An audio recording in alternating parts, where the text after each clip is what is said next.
Think about this for a second. The US has most advanced military in human history.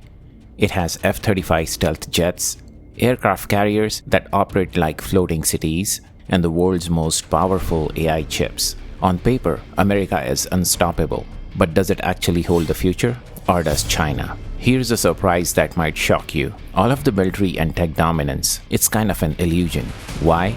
Because there's a hidden foundation that powers every single one of these jets, carriers, and AI chips. And that entire foundation is controlled by Beijing. I'm talking about rare earth metals, 17 elements on the periodic table.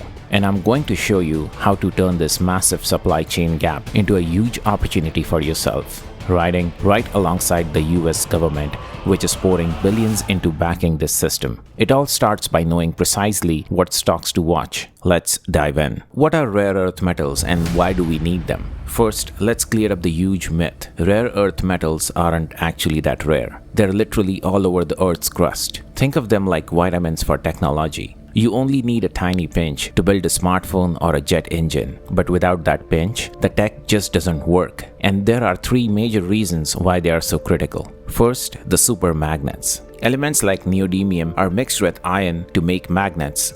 These are 10 times stronger than the normal ones, and they're tiny. Without them, engineers can't build efficient electric vehicle motors. Normal magnets are just too heavy. The EV wouldn't even have the range to leave your driveway. Second, extreme heat armor. When the motors spin fast, they get hot. My laptop gets hot just by opening 10 tabs. Imagine an EV motor at the highway speeds. Normal magnets lose their magnetism when heated. They just stop working. But by adding heavy rare earths like dysprosium, the magnets get heat armor. Now they work perfectly at over 400 degrees. Third, high-tech electronics.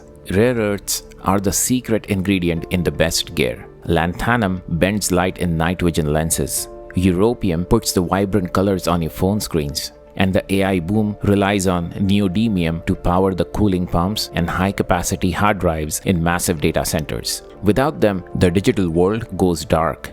So, if the rare earth are glue holding modern technology together and they are sitting in dirt everywhere, why is the West in such a panic? Because digging them up is the easy part. The real bottleneck is how they are cooked. There are 4 steps to make a rare earth magnet, and China controls that kitchen.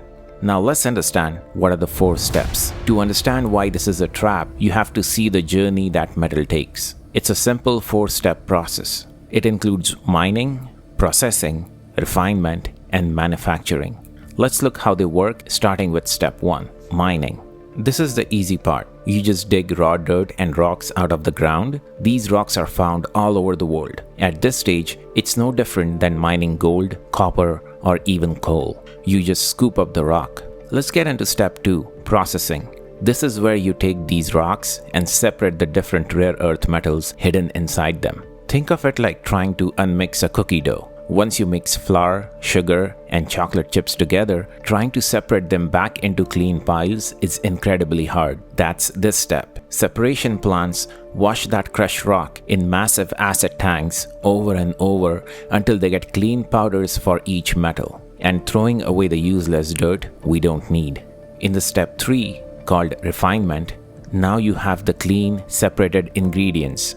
Next, they have to be mixed back together in a very precise recipe to make a solid metal block. You melt those powders in a furnace and mix them with regular iron. This creates a special high-purity metal recipe that's ready to become magnetic. In the step 4, that is manufacturing, this is baking the final cookie. You take those metal blocks, press them into the exact shape you need, and bake them in a hot furnace. Then you blast them with a massive jolt of electricity to activate the magnetic field.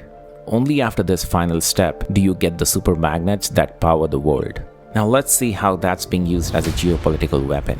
Let's look at the trap. China didn't just get lucky. They spent 30 years taking control of every single step of the supply chain. Let's overlay their actual market share and see where the real danger lies. Look at step 1, that is mining.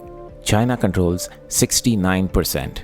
The US mines only 12%. China's power level here is actually moderate because alternative sources can dig the dirt elsewhere.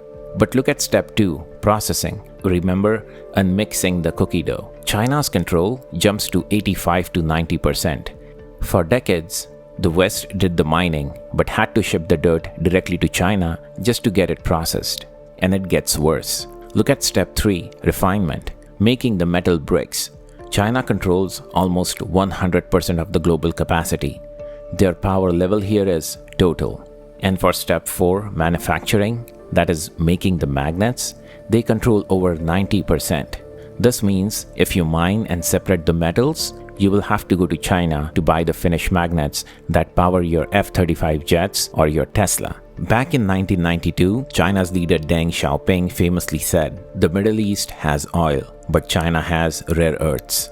They underpriced the metals for decades, drove every Western competitor out of the business, and now they hold the keys. If Beijing decided to cut off rare earth exports tomorrow, global EV production stops, the wind energy transition freezes, and the US defense mechanism hits a brick wall. It's a silent, invisible chokehold. But here's the good news. The West has finally woken up. Governments are pouring billions into reshoring this entire supply chain from scratch. They're trying to build American mines, American separation plants, and American magnet factories. And for investors like you and me, this panic is creating a once-in-a-generation opportunity. In part 2, we are diving into these exact stocks positioned to win this reshoring war. We'll look at the massive 2028 supply deficit and a specific US company that just secured mind-blowing millions of dollars of government loan to build a domestic chemical processing plant. Make sure to hit subscribe so you don't miss next video, and I'll see you then.